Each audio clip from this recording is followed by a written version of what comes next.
پھر ایک شہید کو لایا جائے گا. اللہ سبحانہ و تعالیٰ اس سے پوچھیں گے بندے بتا تجھے قتل کیوں کیا گیا. اللہ اکبر. کیوں قتل کیا گیا؟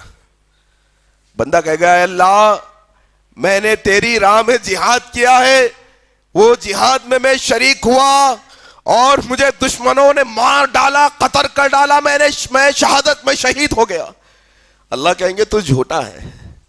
فرشتے کہیں گے ہاں ہاں یہ شخص جھوٹا ہے. اللہ کہیں گے تو یہ چاہتا تھا کہ لوگ تیری بہادری کے تذکرے کرے, جا دنیا میں تیری بہادری کے تذکرے ہو گئے, اب یہاں تیرا کوئی حصہ نہیں. اللہ ایک سخی کو لایا جائے گا جو اللہ کی راہ میں بہت دینے والا, مال خرچ کرنے والا. اللہ کہیں گے ہم نے تجھے مال دولت ساری چیزیں دی, کسی کا محتاج نہیں بنایا, ساری نعمتیں تجھے دی, بتا بدلے میں تو کیا کر کے آیا؟ بندہ کہے گا اے اللہ میں نے تیری راہ میں صدقہ و خیرات کیا ہے, مال خرچ کیا.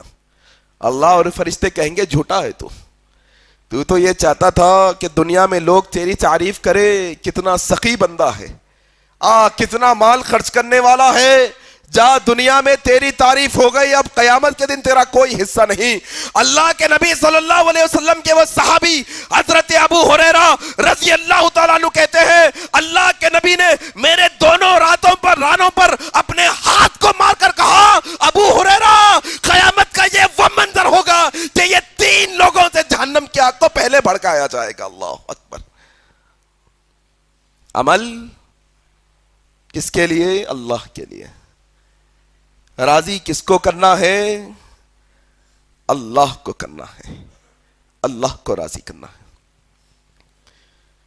اب آپ دیکھیے گا انسان اگر اللہ کو راضی کرنا چھوڑ کر کسی اور کی رضامندی کے لیے عمل کر لے, کسی اور کو راضی کرنے کے لیے عمل شروع کر دے, تو قیامت کے دن کیا ہوگا اس کا ایک نقشہ. یہ مسند احمد کی حدیث جس کے راوی حضرت سعید رضی اللہ تعالیٰ عنہ ہے, کہتے ہیں اللہ کے نبی صلی اللہ علیہ وسلم نے فرمایا کہ قیامت کے دن ایک پکارنے والا, ایک آواز لگانے والا, ایک ندا لگانے والا یہ آواز لگائے گا کہ لوگوں ادھر آؤ, تم نے یہ نیک اعمال جن کے لیے کیے تھے آج اجر بھی ان سے حاصل کر لو, اللہ اجر دینے والا نہیں ہے تم کو. اللہ اکبر. امی کی رضامندی, عمل کا اجر بھی امی سے لینا ہوگا قیامت کے دن. دوستوں کی رضامندی, قیامت کے دن اجر دوستوں سے لینا ہوگا. معاشرے کی رضامندی, قیامت کے دن جو عمل کیے ہیں اس کا اجر دوستوں سے ہی لینا ہوگا. اخلاص جس کے بغیر کوئی عمل قبول نہیں, یاد رکھنا. خالص نیت, ایک دم پیور, کوئی ملاوٹ کی گنجائش نہیں. یہ عمل اللہ کے علاوہ کچھ اور چیز کے لیے نہیں. یہ اپنے ذہنوں میں رکھو. اور اس کے علاوہ ایک اور حدیث سنا کر اپنی بات کو میں ختم کروں گا. اللہ اکبر. آج ایک عجیب و غریب ماحول برپا ہو چکا ہے, ایک ٹرینڈ کہہ سکتے ہیں, ایک فیشن, ایک ٹریڈیشن, ایک رسم, ایک رواج معاشرے میں ایسا پھیلا ہے کہ لوگ دین کا استعمال کر کے یہ دنیا کی نعمتوں کو حاصل کرنے کی کوشش کر رہے ہیں. دین کا استعمال کر کے, دین کا علم حاصل کر کے یہ دنیا حاصل کرنے کی کوشش کر رہی ہیں. یہ مسند احمد کی حدیث جس کے راوی حضرت ابو ہریرہ رضی اللہ تعالیٰ عنہ ہے, اللہ کے نبی صلی اللہ علیہ وسلم نے فرمایا تم میں سے جو کوئی دین کا علم اس لیے حاصل کرے, دین کا علم اس لیے حاصل کرے تاکہ اسے دنیا کی نعمتیں مل جائیں, تو یاد رکھو اللہ سبحانہ و تعالیٰ کل قیامت کے دن جنت کی خوشبو بھی نہیں سونگھائے گا اسے. اللہ اکبر. سارے کے سارے ہمارے زندگی کے کام وہ ایک اللہ کے علاوہ کسی اور کے لیے ہرگز ہو ہی نہیں سکتے۔ آپ کو، مجھ کو، ہمارے گھر والوں کو، آپ کے دوست احباب کو، محلے والوں کو، اڑوس پڑوس کو یہ بات بخوبی جان لینا چاہیے کہ وہ اخلاص اگر پیدا ہوگا تو انشاءاللہ یہ دنیا میں بھی کامیاب ہوں گے اور کل قیامت کے دن بھی کامیاب ہوں گے۔ اور اگر یہ اخلاص نکل جائے گا تو پھر یاد رکھنا کوئی عمل قبول نہیں ہوگا، صرف ہاتھ ملنے کے علاوہ کوئی چارہ نہیں ہوگا۔ آخر میں اللہ سبحانہ و تعالی سے میں دعا کرتا ہوں کہ اللہ سبحانہ و تعالی ہم تمام مسلمانوں کی، بھائیوں کی، بہنوں کی، موجود غیر موجود، چھوٹے بڑے، علم والے جاہل، تمام مسلمانوں کے نیتوں میں اخلاص پیدا فرما دے۔ الہ العالمین جو عمل ہم کریں وہ تیرے لیے خاص کرنے والے بن جائے۔ الہ العالمین تیرے لیے عبادت کرنے والا بنا، تیرے لیے نماز پڑھنے والا بنا، تیرے لیے روزہ رکھنے والا بنا، تیرے لیے نماز پڑھنے والا بنا، تیرے لیے قرآن کی تلاوت کرنے والا بنا۔ الہ العالمین دین کا، دنیا کا ہر حصہ، ہر ایک ایک لمحہ، ایک ایک عمل خالص تیری ذات اور تجھ کو راضی کرنے والا ہمیں بنا دے۔ الہ العالمین، الہ العالمین جب تک ہم تمام لوگوں کو زندہ رکھ، اسلام پر زندہ رکھ، جب ہماری موت آئے تو اسلام پر آئے۔ سبحانک اللہم و بحمدک، اشہد ان لا الہ الا انت، استغفرک و اتوب الیک، والسلام علیکم ورحمۃ اللہ وبرکاتہ۔